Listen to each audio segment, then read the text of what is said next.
জীবনে যত মানুষ তত গল্প। কেউ আসবে, কেউ চলেও যাবে। কারো কারো জন্য মনের মধ্যে ভালো স্মৃতিও থাকবে। তবে মন থেকে যে মানুষ একবার উঠে যায়, তার থাকা বা না থাকায় কিছুই যায় আসে না আমার। সে চলে যেতে চাইলে তাকে আটকেও রাখি না আর।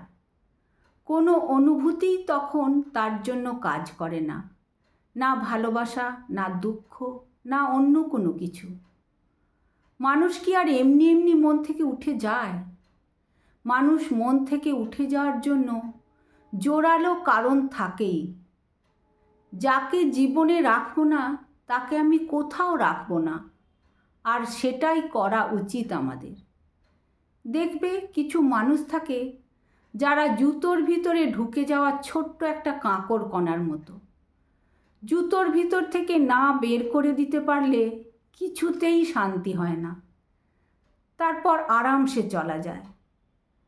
কখনো কখনো নিজের ভালো থাকার জন্য নিজের ভিতরে থাকা মায়া নামক অদৃশ্য অনুভূতিটাকে লুকিয়ে ফেলতে হবে। অমায়িক থাকাটা বেশিরভাগ মানুষ দুর্বলতা ভাবে। সবসময় এমন সুযোগ দেওয়া যাবে না।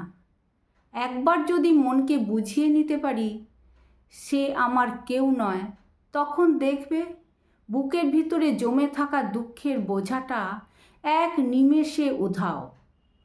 যাকে বলে ম্যাজিক। সবাইকে মনে রাখতে হবে এমন দিব্যি তো কেউ দেয়নি।